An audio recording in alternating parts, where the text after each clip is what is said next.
Hello, everybody. Yes, I am here. Please bear with me while I just make sure I am doing this properly and not boomering it.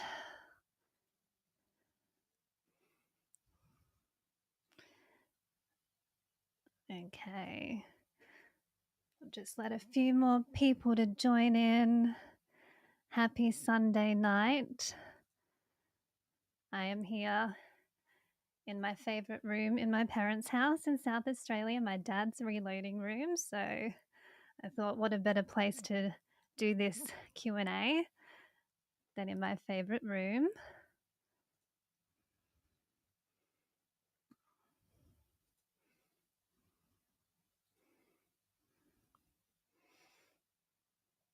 Cool. Well, good evening, everybody. I'm Kate Fantanel, or Lady Liberty. And yeah, I'm doing this Q&A live stream tonight because there's been a lot going on in Western Australia and a lot of talk and a lot of people upset, and I'm one of them. But we'll get into that a bit later. But really, I just wanted to take the opportunity to talk directly to my supporters, my followers, and everyone who's been on this long, long Liberty journey with me, particularly in Western Australia, which I still call my home. I'm still registered to vote there. That was my last place that I lived. I haven't been in more than one place for a month since I left back in March. So, still on the road technically, spending time at home with my parents in South Australia. Dad just got back from Big Hunt, 194 goats. So thank you for your service, Dad. Didn't get any deer, so I'm a bit disappointed because I wanted some fresh venison to cook, but we've still got some in the freezer. Had a bit Christmas Day, which was good, but yeah, so I am here to answer any question. The first question, how's married life? I'm so happy. Even if he is a Victorian and I had to go all the way to bloody America to meet him, very happy, and I've been so grateful to have him with me for a bit of a holiday in South Oz before he heads back to Victoria to do some more work. So, yes, thank you. That was a very easy question. I'm a bit nervous. This is the first time I've ever done a show like this by myself. Usually, I have my own show, Shooting the Breeze with Lady Liberty, where I get to talk to so many inspirational people in the Liberty movement from around the world. I went to America this year and was so blessed to meet the leaders in the community over there and a lot of the guys fighting for the Second Amendment and for the gun organizations there, which was just incredibly inspiring. So it's the first time I'm doing my own live, so I'm a little bit nervous. I've got some liquid confidence here. It's a bit of Jamison in my Coke.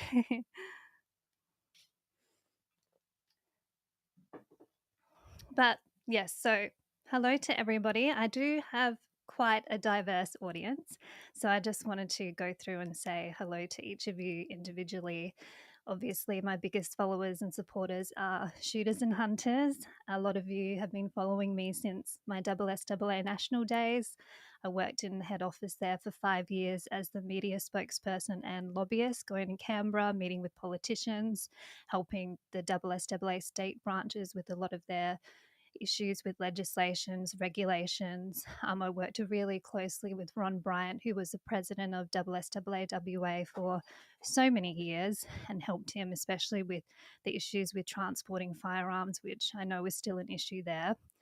Um, so, hello to my shooters and hunters. Hello to my fellow podcasters in the shooting and hunting space. Zach, I've got to get you on my show again soon, and I need to come on yours. I know my first episode was a bit of a spicy one, but nothing but exciting, I suppose.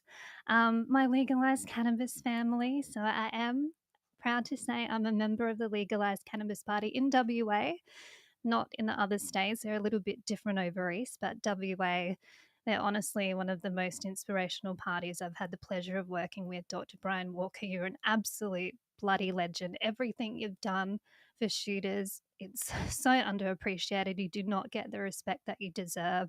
I know there's a few people who are still a bit iffy about mixing guns and drugs, and of course that's not what you advocate for. You advocate for responsible firearms ownership with fair laws. That's not what we've got in WA. So thank you for everything that you've done for shooters, against some people in your own party.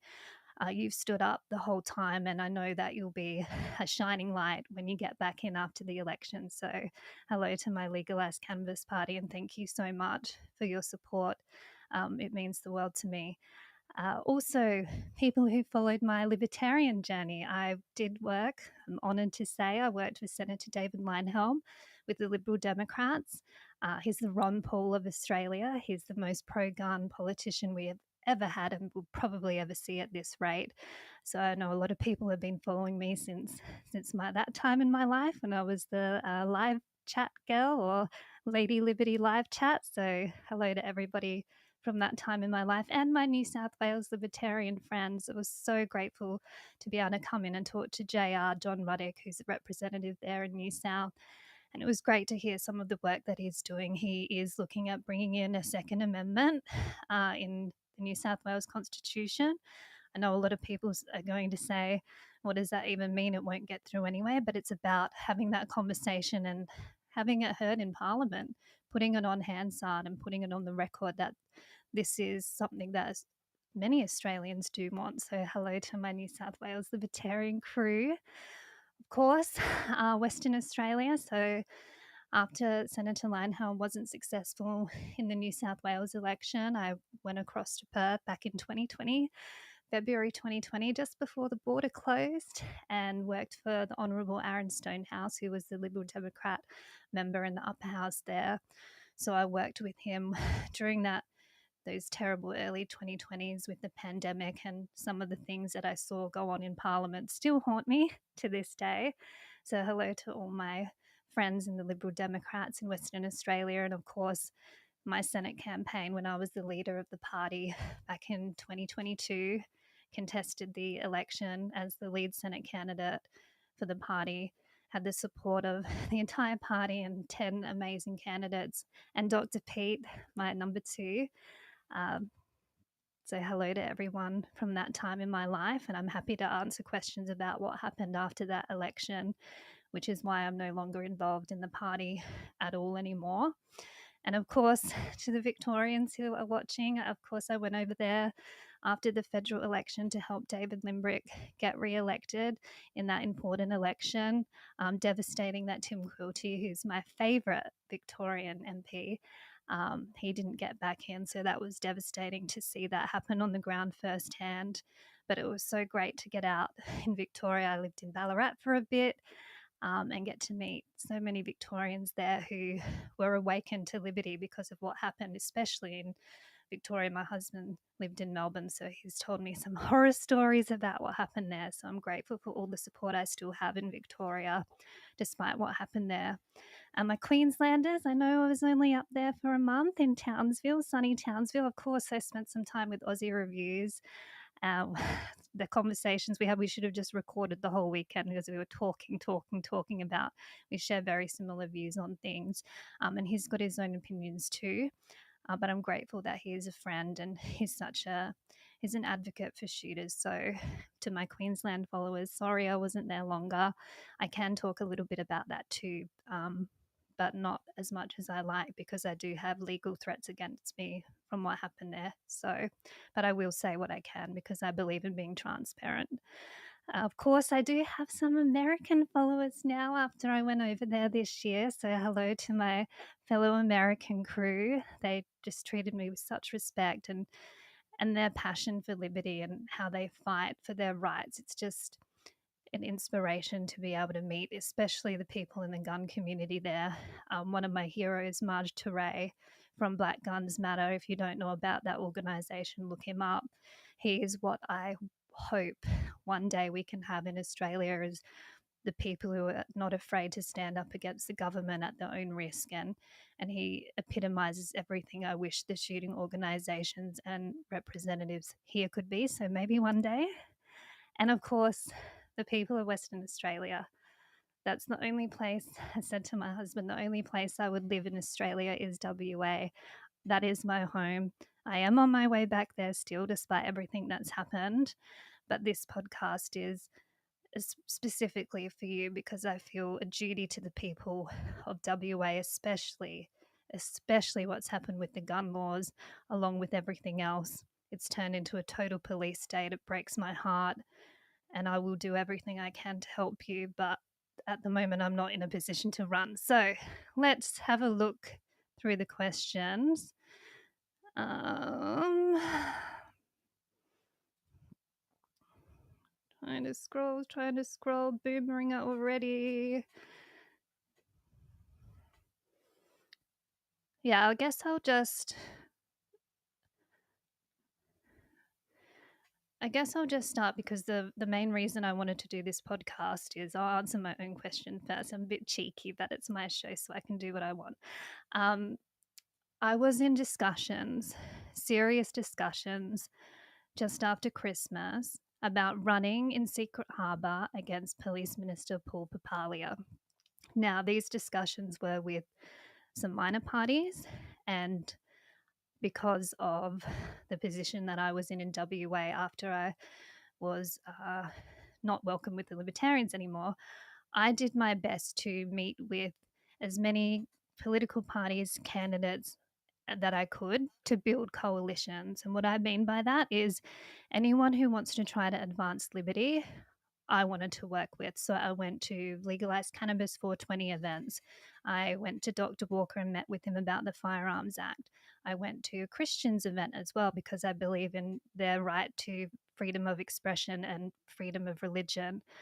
I went to gun ranges, gun clubs, talked to a lot of shooters and fishers blokes who are absolute bloody legends. Jack Carmody, hello, you are an absolute bloody legend and an inspiration.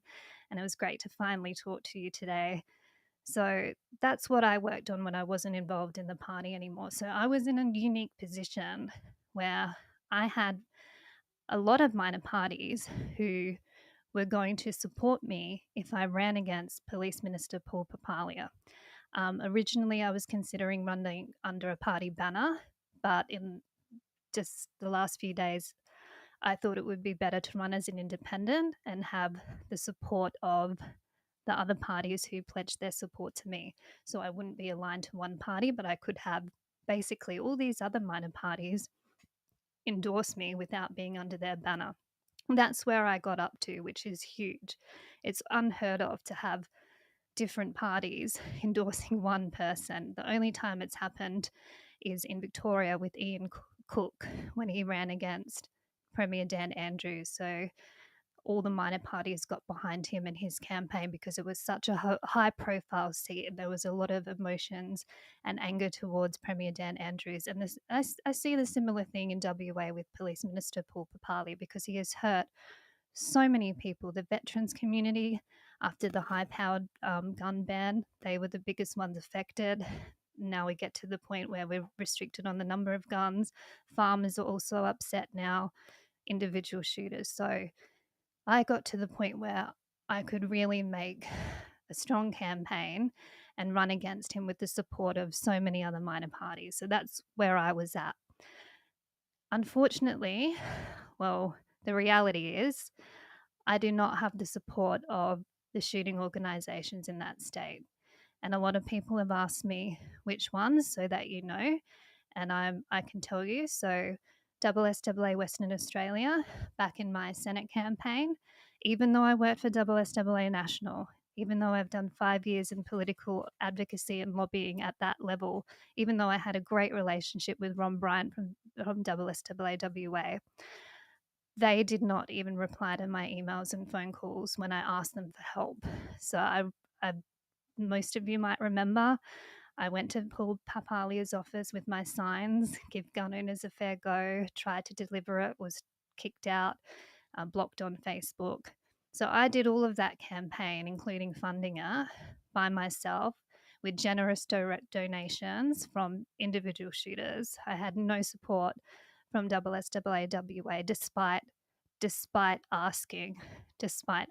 So I didn't understand why at the time. SSAA National did promote me in their magazines and online, and they were supportive, not with money or anything, but they were supportive of me running.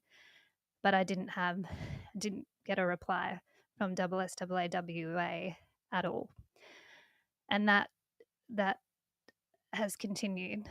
I went to the first meeting of the WA Council of Firearms Alliance, or WAFCA, Firearms Council Alliance. Sorry, I always forget. And at that meeting, I stood up and said I would be willing to work for them. I was happy to come on board to help them with their lobbying efforts because of my experience. Interestingly, my campaign wasn't mentioned at all during the day, so I guess you can only try. But they didn't want my help in any capacity apart from, and this is a direct quote, "You can share our posts on Facebook." So unfortunately, they didn't want my help then either. And since then, it's just been, I've basically been ignored. I think they want to pretend I don't exist. I know they're supporting the Nationals 100%. So that's where SSAAWA is at. Now, how did I get to the point where I knew I didn't have the support of other shooting organisations? So I have been involved in the initial discussions with the planned WA gun rally. I jumped on a few meetings. Boxing Day, there was one, so jumped on that in my free time and tried to give my advice on the event because there were a lot of concerns about that I had from the start.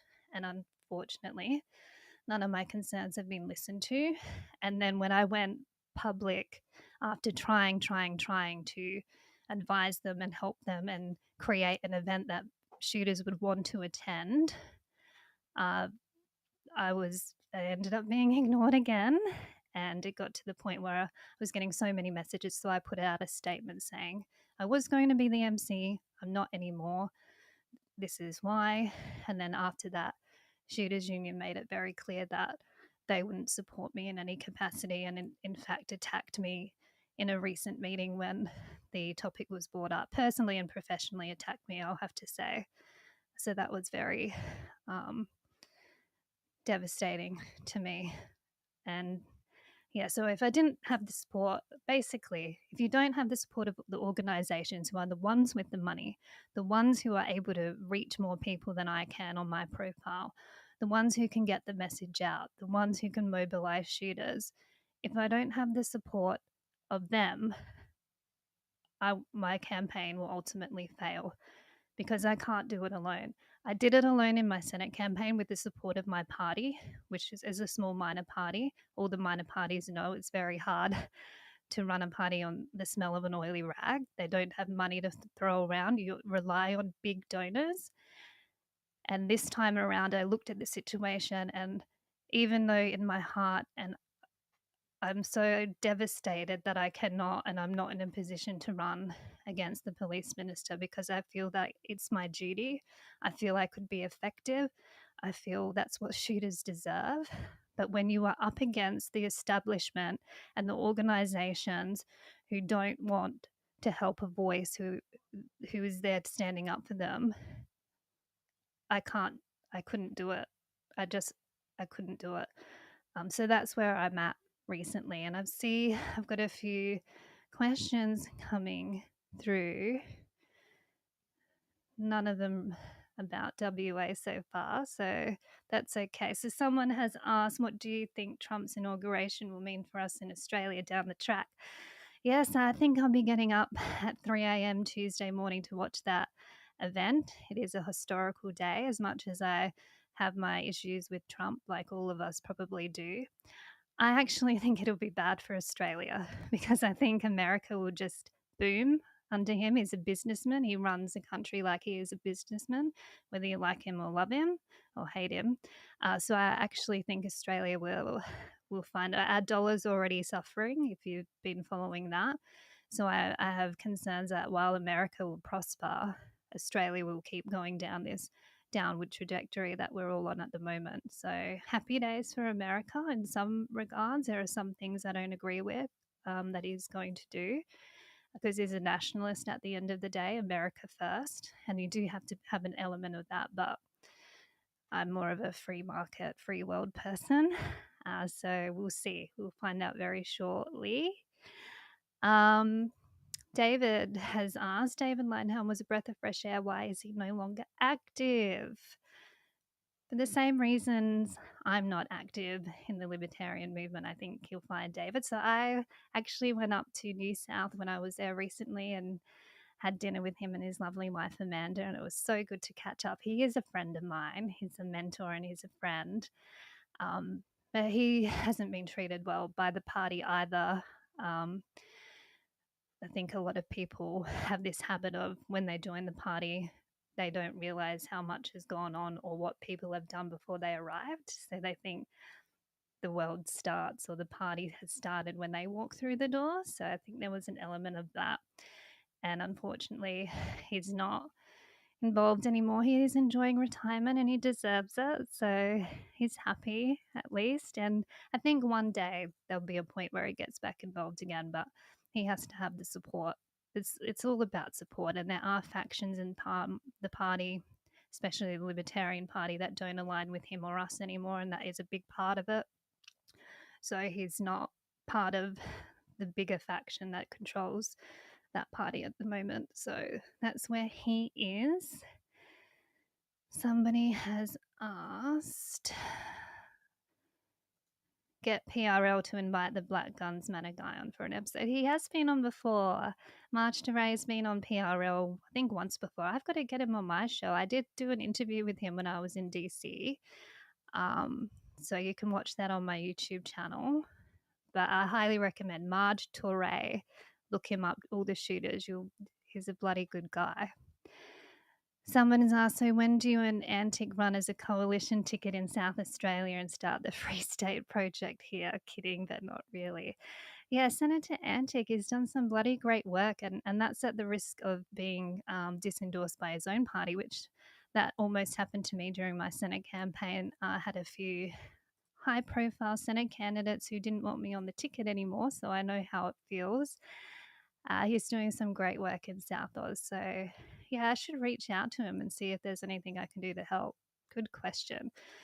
Ralph was a support you. I know you do, Ralph, and that's one of the reasons I feel so upset about my decision, because I feel I have a responsibility and duty to shooters. And I know WASA, which is a Western Australian Shooting Association, I've been involved in meetings with them, and they are professional, great guys, treated me with the utmost respect. Most of them. There is one member from an organisation as part of WASA who openly doesn't support me, unfortunately. So as much as that was one of the other things I had to consider, was while I would have had the support of WASA who would have helped me, the reality is if you need to have more than that, and I don't. So thank you, Ralph, and I'm sorry I can't run. I know you were excited when I told you, but that's the situation I'm in. Shooter Down Under, I honestly feel completely demoralized. I've had a lot of phone calls from people who feel the same, and I'm sad that people are feeling this way. But I think the message that I want to get out after being involved in it for so many years, worked for SSAA back in 2013, 14, a long time ago. I'm getting old. I know how you feel. It is demoralizing when the people who are meant to represent and be fighting for us and standing up are sitting at the table with the government and negotiating our rights away in order to protect their organizations. And one of the things that I noticed, and a few other people have pointed out to me too, is one of the benefactors of the new legislation is the SSAA with mandatory club membership, right? They did that in Queensland after 1996, and that's why SSAA Queensland is one of the richest and most members in Australia in that state. And I've seen the same thing happen in WA this time. They've sat down at the table, they've thought about protecting their organisations before protecting us, who they're meant to represent, and they've done everything they can to ensure the survival of themselves and their own organisation, and not the survival of the shooting sports and our history and culture of hunting. That's the reality. Follow the money. That's how it works in Australia with these organisations. There is not one organisation that is standing up and fighting for individual shooters because they're all trying to protect what they've built. They're all trying to have the monopoly in their state. That's why there's such a turf war with SSAA and Shooters Union, who gets to be the big guy. And at the end of the day, we are the ones that lose. While they keep their clubs afloat, they keep getting their government grants. If you look on SSAWA websites, who does it say sponsors them? Government departments. You cannot trust people who are being funded or benefiting from the government in some way to do the right thing by you. I wish you could. I wish they could do both. It would be great if they could do both, but they're not. That's the reality. Luke Swanson, I wonder if you're related to Ron Swanson. Why is WA such a great place to live, and why is its wine so good? South Australian wine is better, but Swan Valley is my favourite wine region in WA. That's where I lived before I moved. The beaches, the lifestyle, the people are beautiful, so friendly. I felt so welcome when I moved there compared to Sydney. Sydney was a bit too cutthroat for me. I was very lonely after Senator Leinhelm lost. You lose a lot of friends in politics when you're not winning, as I found out. But WA, it's honestly it's the best state in Australia with the worst government, unfortunately, which makes it really hard to be positive about it. But if you haven't been to WA, you have to go. My parents just got back from a caravan trip up there and they loved it. So please visit if you haven't. Collide rule. I'll just have a sip of my drink. I've got a lot of questions coming in. Hello to everyone if you've just joined me. I'm doing a Q&A. I'm flying solo. This is my first time, so please bear with me. I'm a bit nervous. Okay. Collide rule. Do you think lever release guns will be banned Australia-wide like they have been in WA? Yes. I think you would be naive to think that these laws aren't going to spread. And it's not about Liberal or Labor governments anymore. They have both showed. I'm old enough to remember 96. It was the Liberals and the Nationals who brought in those laws. And now, since then, we've seen successive governments from either side bringing in more draconian laws, more regulations that we can't comply with, making it very difficult to be able to keep our guns. So I think, unfortunately, the reality is these laws will spread because governments from the other states will point to WA and say, we need to do what they're doing, and that's their excuse. So, yes, I do think. Shooter Down Under. How do we hold the leaders of our shooting organisations accountable for their failures? I've had enough of their actions. Well, this is a difficult position we're in, right? A lot of us have to keep our membership in order to keep our guns. That's the reality. So it's very hard. Like, you can't just pull your membership because you need that to keep your gun. And they've made it that way with these new laws as well. You have a right to ask for the minutes of meetings. I don't know why we haven't had any communication about what went on in any of these consultation meetings with the police and the police minister. There's been no transparency at all. All they've told us is vote for the Nats and they will save us, as if the Nationals are going to form government by themselves, which has never happened in Australia. It's always been in coalition with the Liberals, and they're currently fighting with each other at the moment. So it's not even transparent to say that to voters, vote for the Nationals and they'll form government and they'll rewrite the gun laws. Okay, what are they going to rewrite them to look like? We don't know that either. You can ask questions, you can email them, but they don't want to tell us. So I try holding them to account and they ignore me. So it's a difficult situation, and that's what I mean by the establishment, because they are part of the establishment. And until we have an organisation that represents individual shooters without thinking what's in it for ourselves and our own organisation, we're never going to have a person at the table fighting for individuals. I wasn't invited to the table. They told them to keep me out of it. So I didn't have the opportunity to. So all you can do is ask questions because you pay membership money. They're meant to represent you. They say that you're the political advocacy for us. Show us the minutes of the meeting. What deals have you actually done? You've given the Nats 50K. What are they going to do with that? Where's their proposal for new gun laws? Ask questions. That's all you can do. Such is life. Kate, you do amazing work and we need you to run. I want to run. I honestly, I haven't been out of sleep at night. I've been crying. I've been feeling like I've let people down. There is nothing more than I think that I could do for WA than run against this fascist, because as an Italian, my nonno came out from Italy who saw what the fascists did in that country and he wanted to come here. He would be rolling in his grave if he saw the kind of police minister, who's also Italian as well, by the way. It's fascism. So I do feel like it's my duty to my grandfather and my heritage to stop this kind of ideologies being played out in Australia. But I'm not in a position to run because of the situation politically with the shooting organisations, and that's the reality.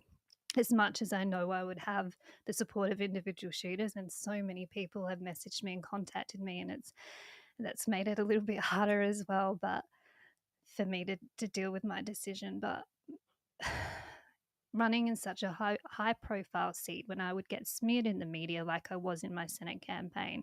You can see the headlines already. Right wing gun nut. I'm not right wing, by the way.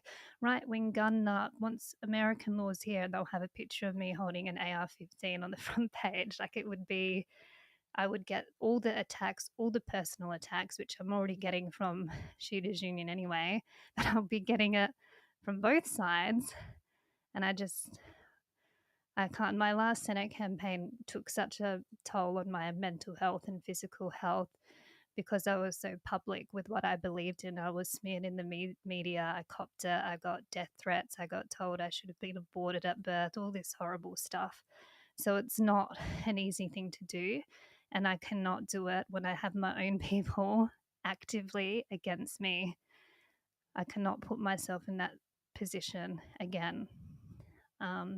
Nathan Allen, will you be willing to work with someone else who will stand up against Papalia? Yes, yes, yes.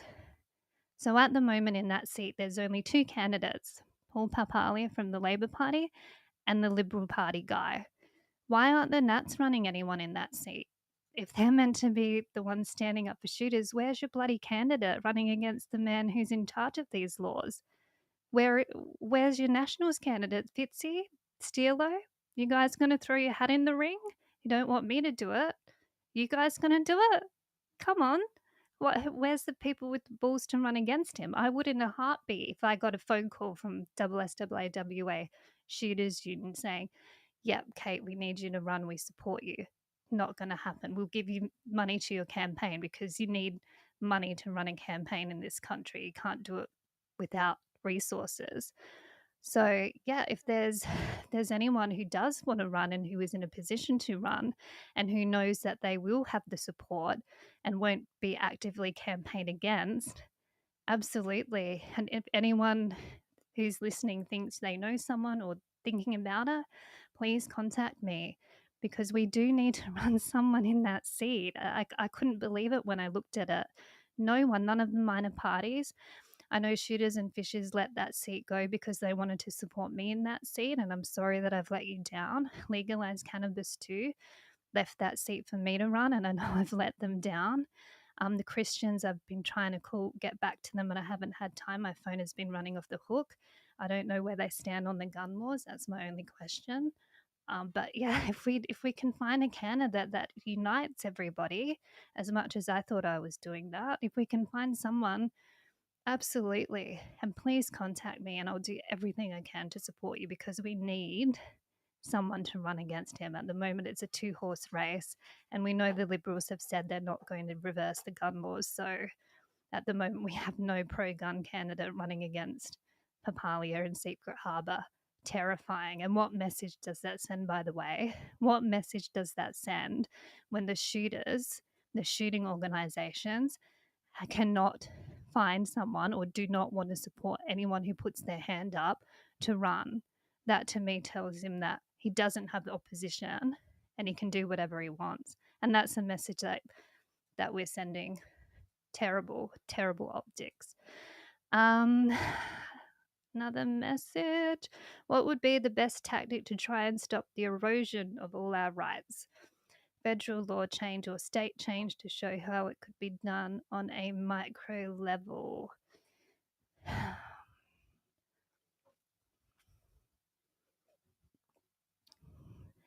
I really think it comes down to the individual now.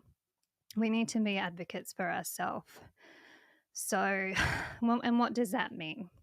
I know in WA we've had it hard the last 4 years because our local MP has typically been a Labor person who toes the party line. There are shooters, gun owners in the Labor Party who can't cross the floor or put their hand up because they'll be shot by their shot metaphorically. They'll lose pre-selection and they'll be out. They're commies. They run a tight ship. You have to march in line with the beat of the leader's drum or you're out.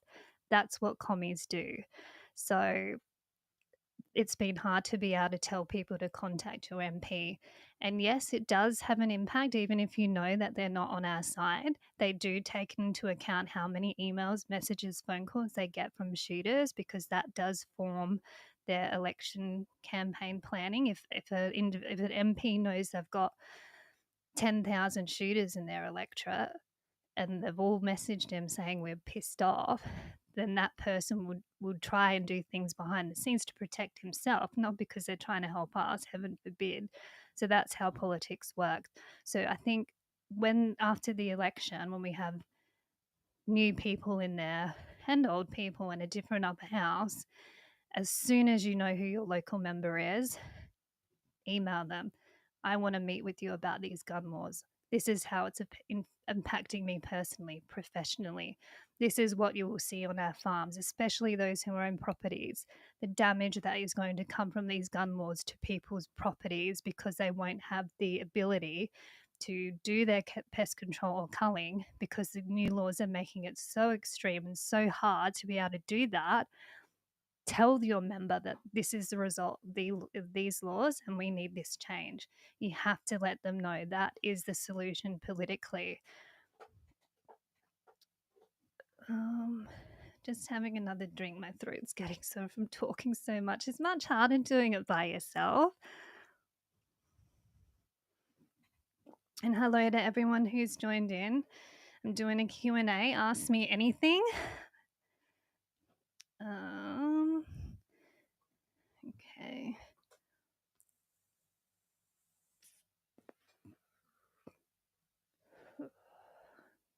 Okay, Aaron Bosman. Speaking to people in the Pilbara, a lot of people I meet tend to have a lot of libertarian values. However, they seem extremely uninformed of what parties that hold their shared beliefs. Okay.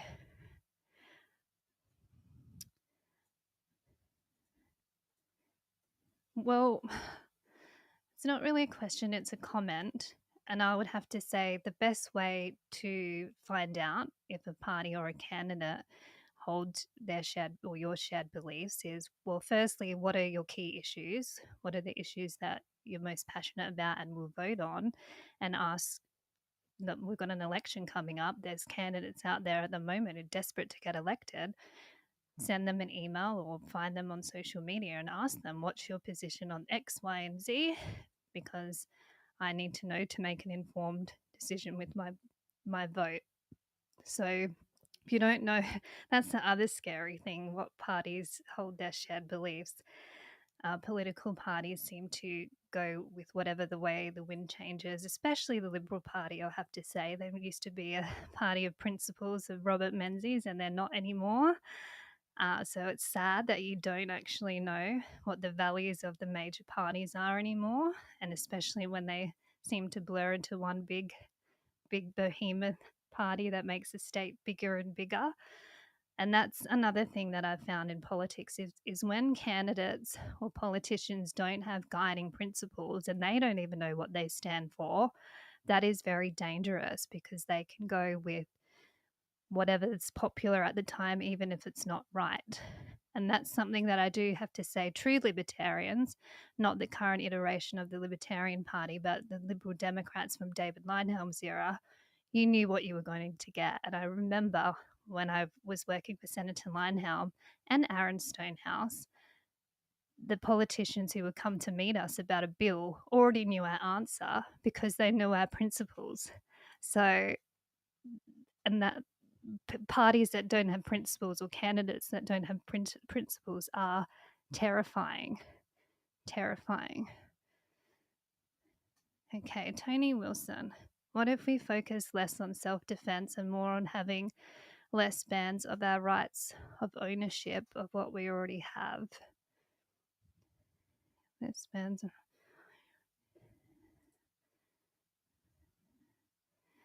Self-defense is something I've been very public about as well, for those who've been following me for a while.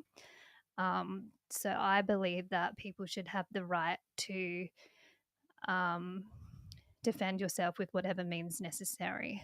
And that's something that I've been actively campaigning on because of my experience personally with domestic violence in South Australia and while I was in Western Australia, because I was put in a position both times where I did not have the legal ability to defend myself in my own home. And I'm a trained pistol shooter. So when you get put in a position like that, it stays with you forever. And I've actually put a submission into, there's a Royal Commission into domestic violence happening here in South Australia at the moment. I wrote a submission, it's on my website. I was very keen to speak at their inquiries, and they told me that they weren't interested in hearing from me, despite being a victim. They didn't want to hear my point of view on the matter. So,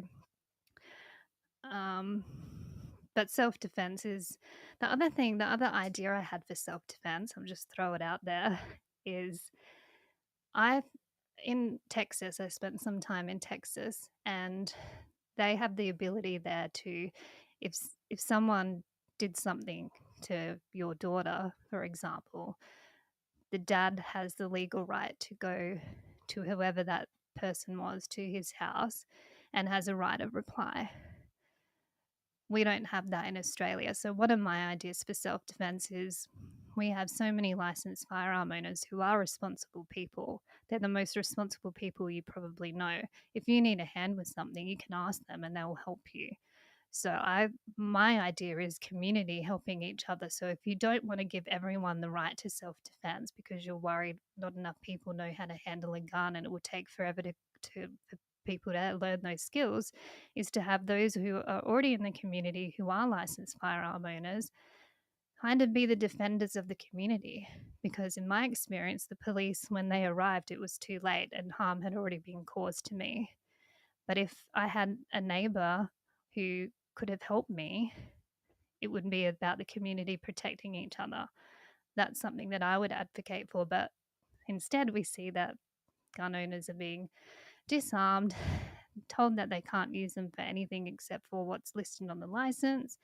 And we have people running around with guns illegally doing whatever they want, yet we're the ones being restricted. So that's just one of my late night thoughts that I had. Go through some more questions. Thank you to everyone for joining in. This is my first time live streaming alone, so sorry I'm a bit nervous. I'm in my dad's gun room, so that's how good. Okay.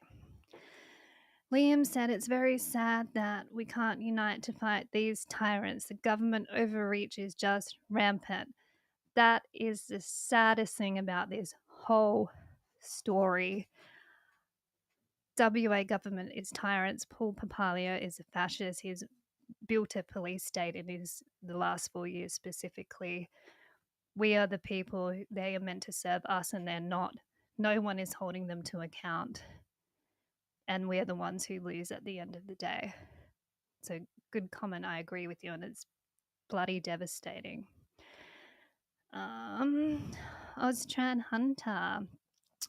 It's absolutely disgraceful how WA Labor trampled on the legacy of soldiers who fought in World War One and World War Two. We even fought against communism, yet that ideology is praised.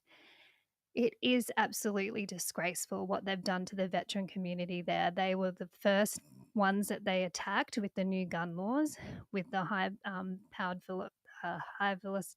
velocity, the sniper rifles, as the media called them, as the police called them, because apparently these guns could be used to snipe at police. Never happened in Australia.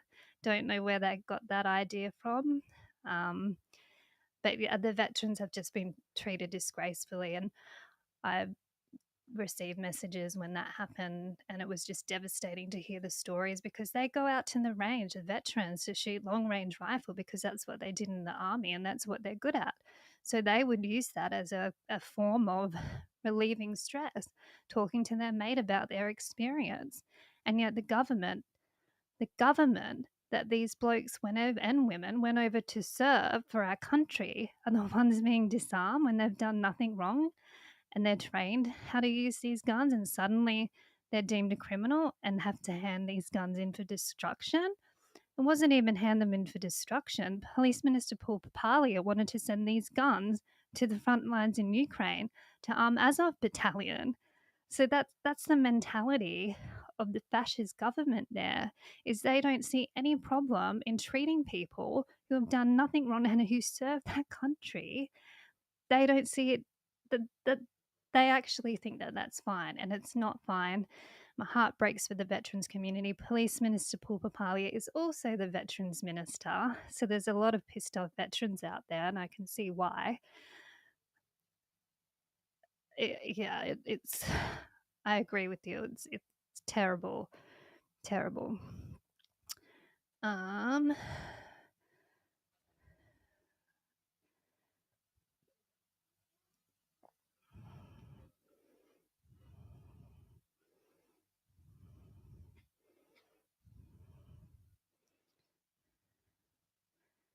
So somebody has said, don't focus on gun rights, focus on freedom of speech, then gun rights to defend freedom of speech.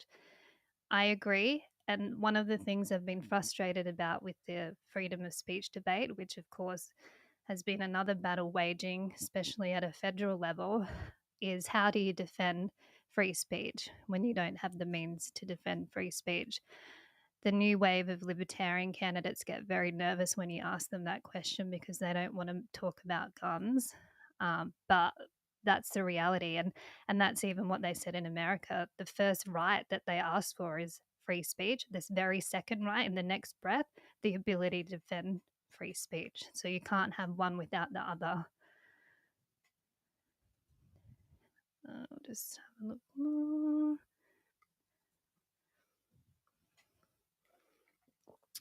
Ralph again. There are a lot of West Australians who are very unhappy with the shooting establishment, the self-proclaimed shooting royalty of WA. We need change. I agree, Ralph, and I wish there is more that I could do to change the culture in WA. And it's not, I have to make this clear, it's not just WA where you see this problem with the shooting organisations, right? You do see it in other states too. Turf wars, who can get the most out of the government, their little turf that they're trying to protect, and we're the ones who lose out at the end of the day.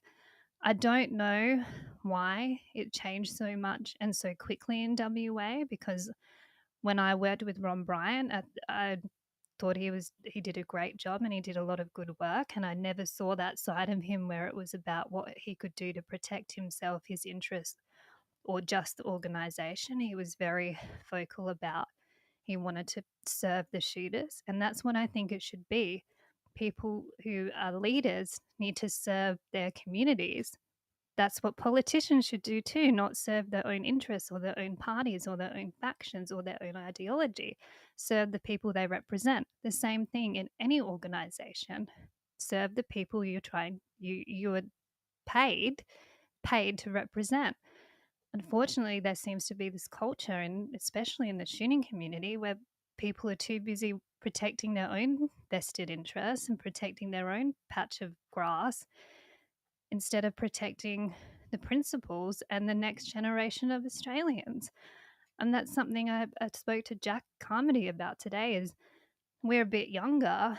What about the next generation? We're not going to have the ability to teach our kids how to shoot if they're taking our lever actions off our daughters. We're not going to be able to have the ability to teach our sons how to hunt and gather for the family or our daughters like I do. I go hunting with my dad. I have that skill because I was able to gain that skill because the laws allowed it. We're not going to have that ability anymore, and it will be the next generation who suffers. And at the moment, I don't want to be ageist and blame it on the boomers because there's a lot of that going around. We don't need that kind of division among ourselves, right? We need to be working together against the state. But there does seem to be a divide between the boomers who have got enough money and have got their guns and they'll be able to fight it in court, or they'll just get enough to get by before they pass on. But are you thinking about the world that you're leaving your children?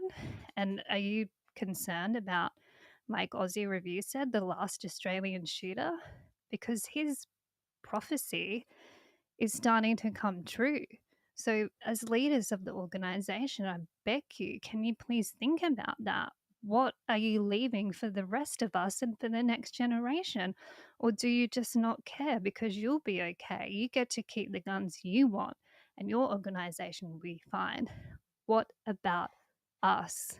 And if you have never even thought of that question, then that's the first problem. That's the first problem. Um,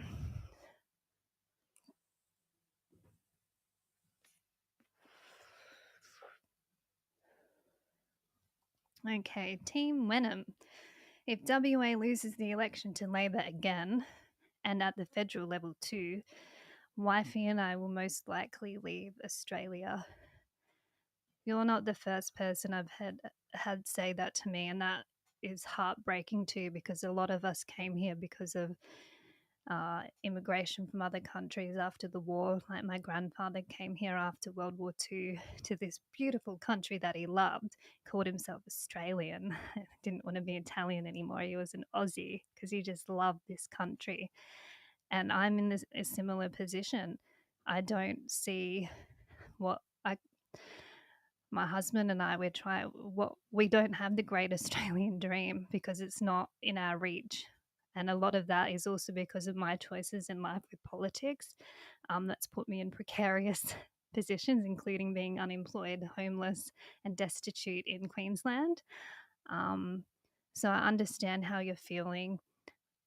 I hope at the federal level, even if Labor lose at the federal election and Dutton gets in, it might slow the decline a little bit. He might do some things here and there, but it's not going to be enough to put us back on track because unfortunately at that level, federal level, both parties are authoritarian as far as I can see. So it's not going to be a quick turnaround unless we have somebody like Trump, for one of a better, or Javier Milei, president of Argentina, until we get someone that level who actually wants to get in there and cut spending, cut this bloody NDIS that's costing us 21 billion or something, more than that. 120 million. Billion. Sorry, my husband's just giving me the stats. He's my Jamie for the evening if you watch Joe Rogan. It's going to take massive change to put Australia back on track, and I can't see Dutton doing it. So unfortunately, I think there's no hope really unless we have change. Okay.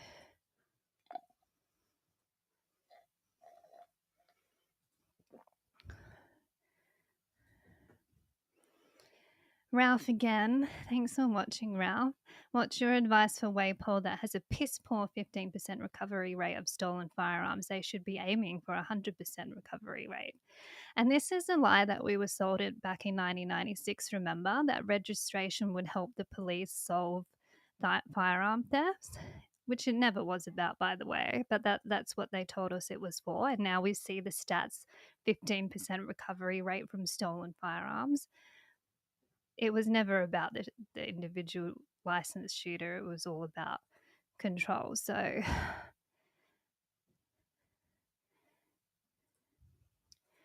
Tony Wilson, sticks and stones are illegal for self-defense in Australia.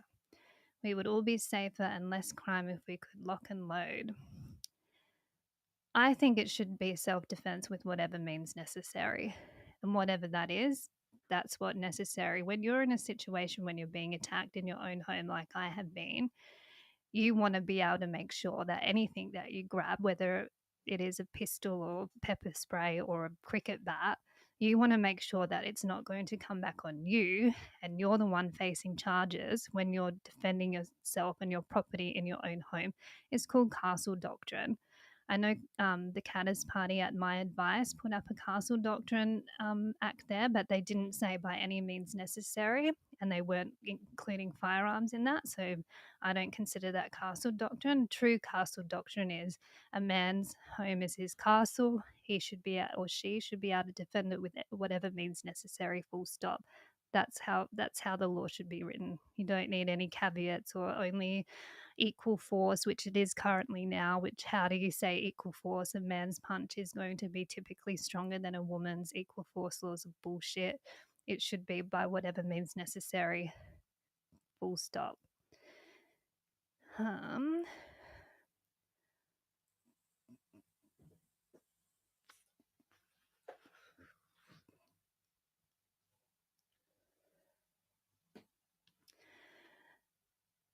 Be rad. What is your view on the proposed protest in WA in Feb? Do you think it will help or do more harm than good, Brad? So I was involved in the initial meetings and planning for the gun rally, and I even got Senator David Leyonhjelm to jump in and give his advice too. He said it should be personal against the police minister and call it stand up against Papalia's fascist gun laws. They called it something else. There's too many red flags. So I want people to know this because I want to be transparent in what I know and what I can share. There will be a heavy Waypol presence. And yes, I know it's a rally and Waypol have to be there. Yes, I get that. But it is being held in an area where stop and search without a warrant is legal, which means they will be able to wand people for weapons without any suspicions or any reason.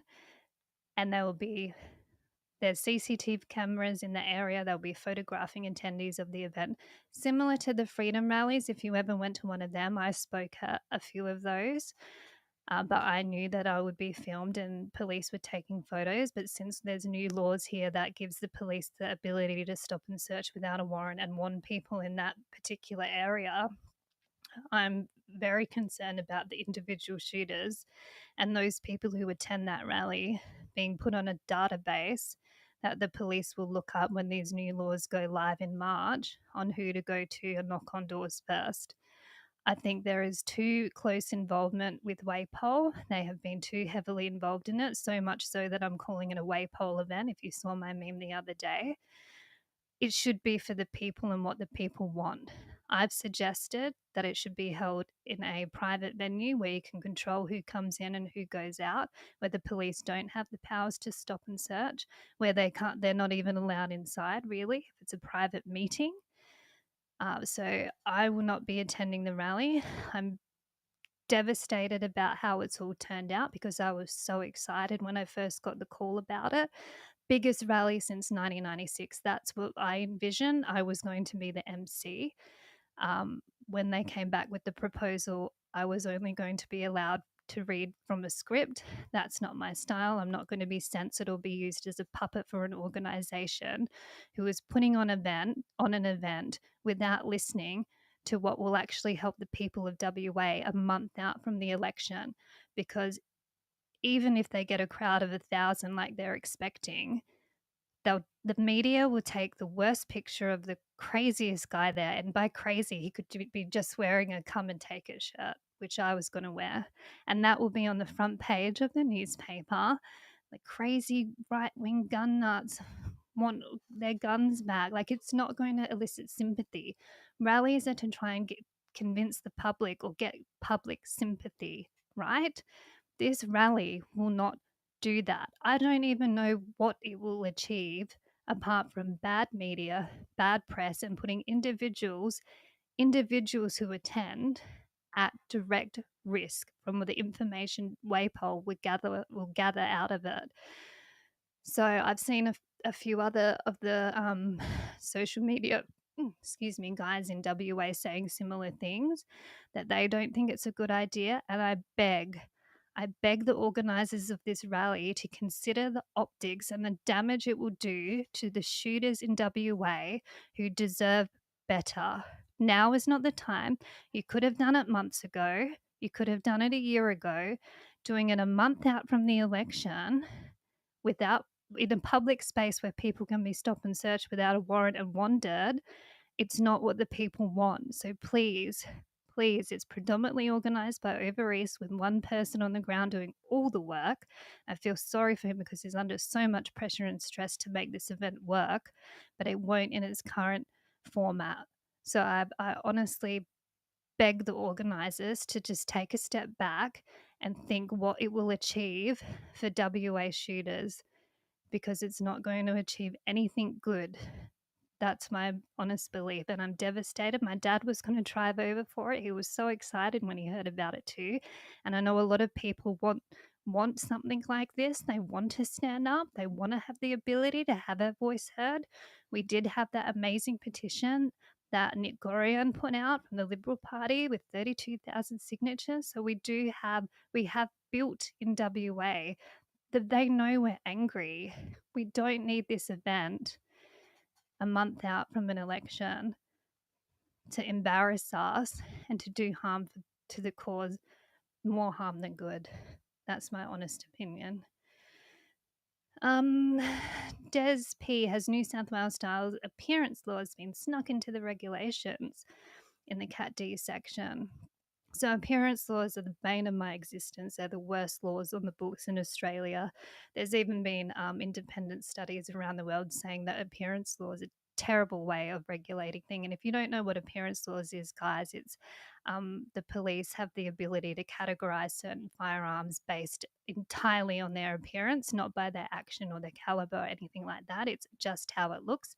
If it looks too much like an AR-15, it is an AR-15, which is crazy. No other country in the world has this level of regulation. It is insane. And it does happen across the country too, especially when you're importing stuff, because AFP do sign off on. I know it's a big thing in paintball, and that's why airsoft is banned in Australia, right? This is something Aaron Stonehouse was very passionate about as the Lib Dem in the upper house in WA. He was a mad keen airsoft shooter where you run around with guns with airsoft pellets in it. And because most of them or some of them look too much like real guns that are banned, that sport is banned in Australia. So appearance laws, that's one thing that if I had a magic wand I could change overnight, appearance laws would be one of the first things to go.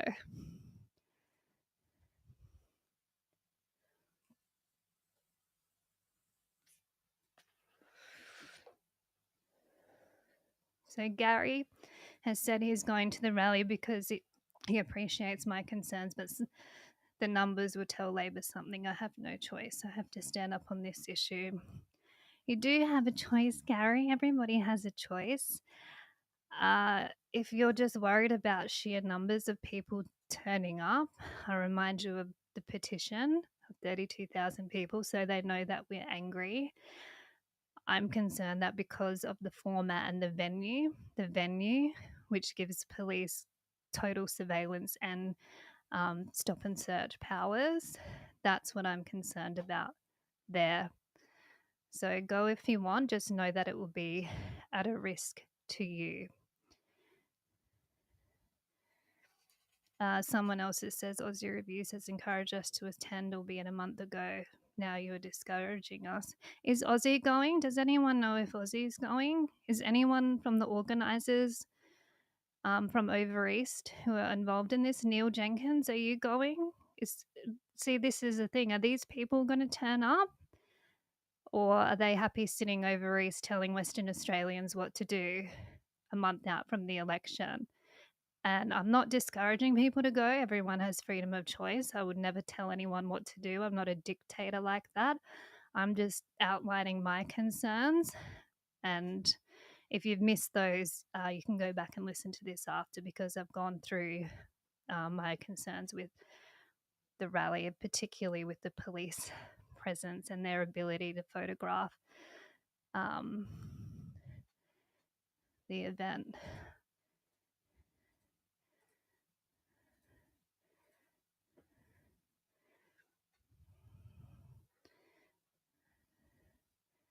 So Tom has asked, could you please give your honest take on the direction of the Libertarian Party in 2025?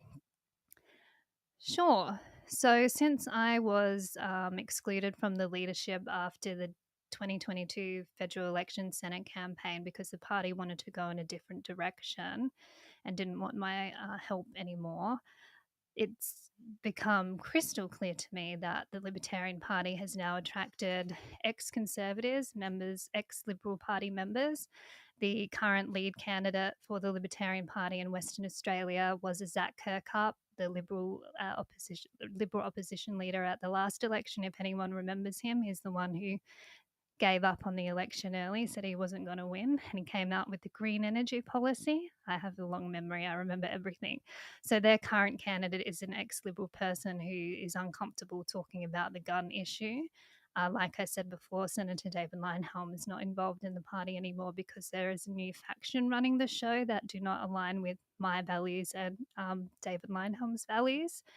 It's disappointing because a similar thing has happened in the US a few times where ex-Conservatives grift into the Libertarian Party, use it as their own platform, and then if they don't get what they want, they disappear as quickly as they came. So, and look, you've got Craig Kelly as the New South Wales lead Senate candidate there, who's been involved in a number of different parties. I'm told he is legit on board with the libertarian philosophy, so I guess you have to take these people at their word, but I would never take anyone at their word in politics. I think it's a bit naive. So I don't, that's why I'm not involved in the Libertarian Party anymore, because it doesn't represent my values. And yes, I am a libertarian. I'm more of an ANCAP now, though, after everything I've seen. So just that's what I said before about finding out from your candidates what their values are and if they align with you. So definitely put the questions to them, especially what's their view on the new gun laws and what's their solution. That's the question I would be asking their candidate there.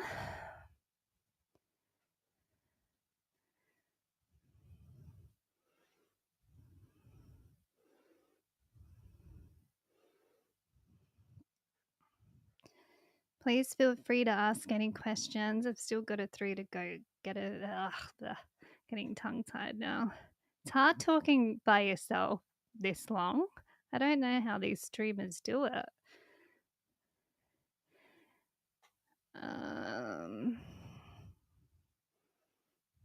So NFY, Tim, need legalised cannabis to run a bogan capital of Australia, but very safe Labor seat. I love it in that part of Perth, Secret Harbour, Rockingham. I've got a few mates out there. I like that part of the world, Mandurah. But yeah, legalised cannabis would do so well there. They are up against it though, like you've said, it's a very safe Labor seat, and it takes a lot of money and guts to run against someone as high profile as the police minister, and you can be guaranteed that Labor will throw everything they've got at it. All their commie red shirts running around, they would do everything they can to keep that seat safe. I think he's got aspirations to be the premier, so that's terrifying to think about. But I don't think it's the responsibility of one party either. I really think it needs to be an independent candidate endorsed by multiple minor parties, which I was in a position to do. But as I said, I can't do it when I have my own community and certain shooting organizations campaigning directly against me. So,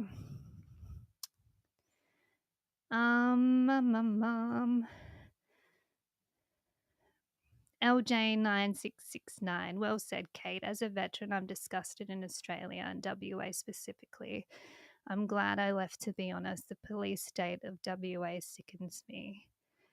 It sickens me too, and I'm sorry that you've been treated this way, especially a veteran. I have so much respect for the veteran community and our serving community too. They're the ones who put their hand up to serve this country, and they should not be treated how they've been treated, especially our gun owners. I mean, can you imagine when I told Americans about the veterans getting disarmed? Can you imagine saying that to an American? They were disgusted, and they couldn't believe.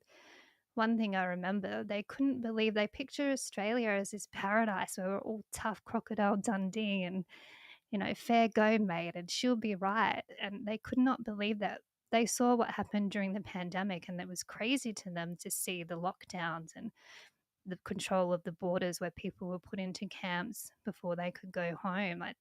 To them, it was just, they look at us like, what the bloody hell happened down there? Like, we are the land of the free as well, to a certain extent. That's what the Anzacs fought for our freedom of speech for this country. And it breaks my heart too. And I'm sad that you had to leave WA. And I had to get out of there too, to be honest, because I was waiting for a knock on the door after everything that I've said and done. I know I'm on a list, but it's sad that you can't feel safe in your own country and you don't have the freedom anymore to do what you do when you've been doing it peacefully without hurting anyone, providing a service like my dad, who just went and culled 194 goats in our great outback here in South Australia. When you're targeted by the government and you're restricted even more than you've been restricted in 96, you do start to wonder, well, at what point do I get to where I'm not going to take it anymore and I can't live like this? And I feel a lot of people are getting to that point, not just because of guns, like that. We're a minority, right? That's the reality. It's the cost of living, it's everything. I really do fear for the future of our country.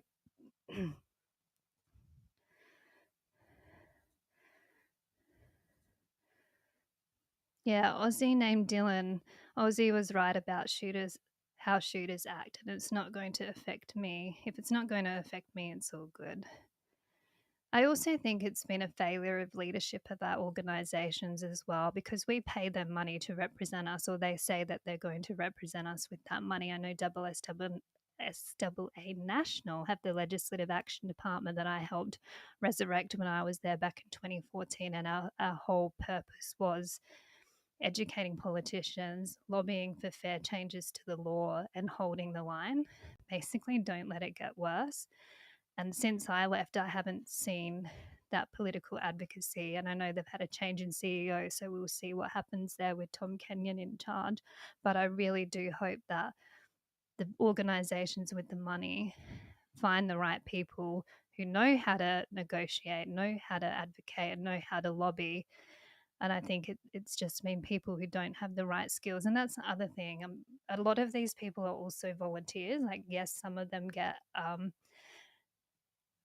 bonuses, not really bonuses. Some of them do get like the executive votes on giving people money for their time, because it is very time intensive. But I think that's been one of the problems too, is they haven't had professional people with the skills in there negotiating with governments. So much so that I've heard numerous times from different people who are at these meetings that the limits on the number of guns that we can now own in WA was suggested by the shooting organisations themselves.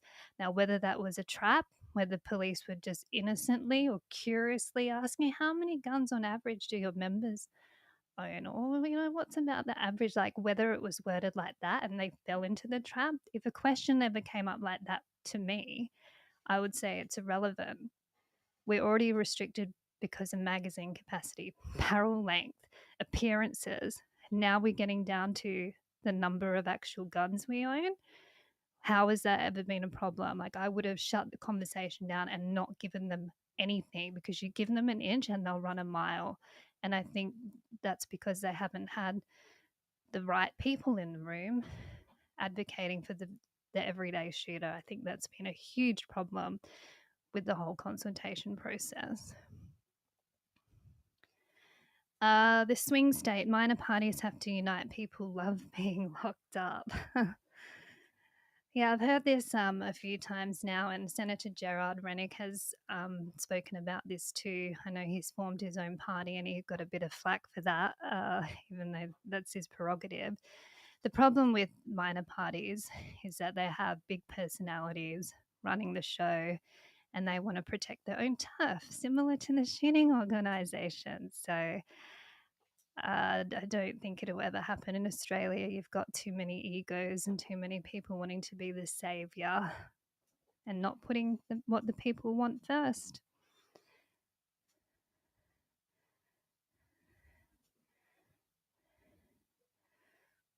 Shooter down under, it's not just shooters who have the apathy, but Australians as a whole.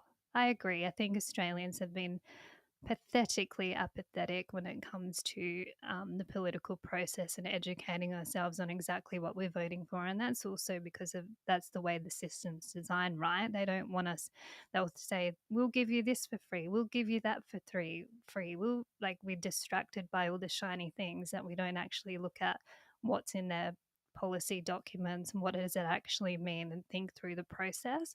And you see that in elections specifically too, where it's just one line slogans and people won't read because people are time poor too. I'm not having a go at anyone with that comment. I'm just saying that's why I advocate for people being responsible for their own future, is you have to know what you're voting for.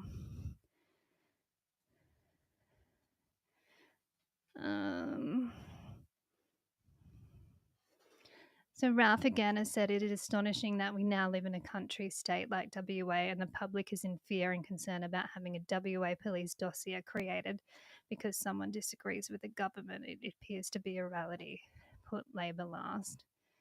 Veteran.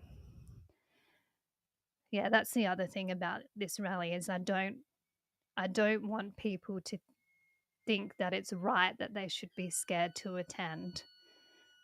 But that's the reality of a police state, right? That's what's going to happen. All of this will be filmed. All of your names will be documented. You'll be wanted. It just takes one person showing up, waving a sovereign citizen flag or whatever it is, and it will not look good for the rest of us and it will backfire. But I'm not saying you shouldn't go to be scared because you're scared. I'm just saying you have to think about what it will do to actually help your situation. If you are in a position to go and you've taken into account all the things I've said, and absolutely go along. I would wait until you hear who's speaking, because at last I heard there was no speakers or MC confirmed. I'm not sure if I haven't seen anything announced about that yet. So maybe wait and see who the speakers are and then make your decision. But until there's more information, that's where I'm at with the rally at this stage. So I've been going for over an hour now.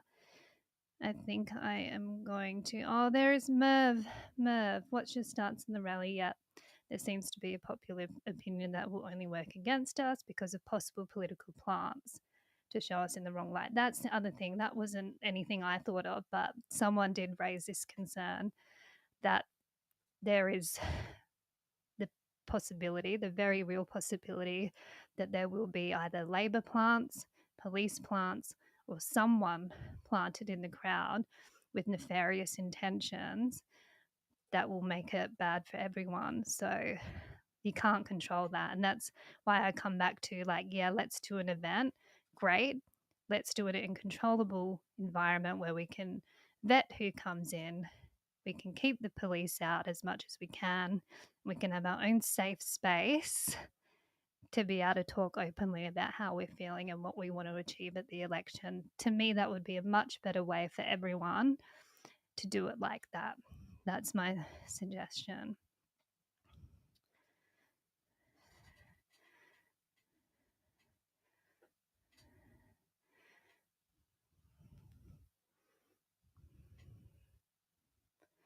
So I think I'll finish with a question from Brad.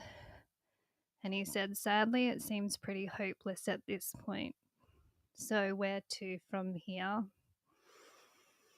Well, look, we do have an election in WA in March the 8th. I encourage everyone to have a look at. I've been messaging people today who've been asking me the same question. Have a look at who's running in your electorate. Email the questions to the candidates about where they stand on this issue. Make sure your vote, it's an informed vote, and you're voting for someone who shares your values. I'm personally supporting Dr. Walker and legalised cannabis. The blokes at Shooters and Fishers Farmers Party, that would be great to have in the upper house. And that's the other thing. So, the upper house, I think the sad reality is we will get a return Labor government, as in they will win more seats in the lower house where government is formed. And that's where the party will be, because it's a huge swing, right? Like in reality, it's, if you look at the Liberal National Party, they're up against it. Like I saw this in South Australia where they had the Labor Party for 16 years because there were just such big swings against Liberal and National. It took years for it to come back. So unfortunately, I think it will be a Labor government in the lower house, but the upper house is where where things can really make change. So if you have a crossbench of pro-gun politicians like Dr. Walker and like the Shooters and Fishers guys, hopefully the Christians get on board too, because typically they are supportive of guns. And I know One Nation's floating around, but I've never seen them do anything tangible for shooters. And when I worked for Senator Linehelm, we dealt with Senator Pauline Hanson a lot, and I know she's on side, but the reality is they've got their other issues that they focus on, and firearms aren't their primary issue. So I'm not too sure. And if I get any information about what they're planning to do, I'll definitely share it with you. But the upper house is where we can really have a strong crossbench who can push back and make change. The other thing that I think would be worth shooters thinking about, if they aren't already, is potential legal action. Because the reality is these laws are going to come into effect in March, regardless the outcome of the election. If we get sound legal advice from a King's Counsel or someone of that caliber to show us, who can look at this with their legal hat on and say, this is an issue, this we can take to the High Court, this we could take to this court, we can challenge it on these grounds, that would be fantastic. It would be a document that looks at the laws by a lawyer who says where we can challenge things. And I know that costs a bit of money, but we're at this point now where the political solution has failed us so far. The shooting organisations have by and large failed us so far. These laws are going to be law in March. This is when you need to bring the lawyers in. And I know I've heard from a few lawyers who are mates of mine, and there's so many lawyers that are shooters too, and judges that are just appalled at the new laws. So I really think we should be turning our minds to what can we do legally. And that's what they do in America, by the way. Whenever a law comes up, FPC, Firearms Policy Coalition, NRA as well, they've got big money that they just fund into legal defense, take it straight to court. That's what they do, and that's why they've been more successful than they have here. And I know some shooting organizations here have thrown money at lawyers for legal advice. In my opinion, it hasn't been for the benefit of shooters, it's been more for the benefit of lawyers. An example of that is when we were doxxed, and everyone remembers the front page, it's burnt into our brains. Shooters Union got legal advice to see if the privacy laws had been breached. A simple Google search would tell you that there's no Privacy Act in WA, and that it didn't breach the federal laws. And I already knew that because during the pandemic, I was very concerned about the sharing of private medical information with my employer. Um, and that took me 10 minutes to find out that WA doesn't have a Privacy Act. So sometimes I think the shooting organisations do things to look like they're doing things, e.g., throwing money at lawyers when you could get the advice, or you could have given me a call. I've worked looking at firearms acts, reading regulations as policy advisor, like this is my bread and butter, but apparently I'm not worthy of being paid for my advice.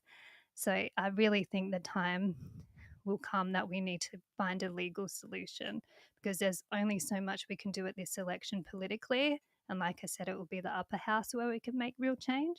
Unless we got someone to run against Papalia, fingers crossed, it'll be the legal route that we will really have to look at to challenge these laws.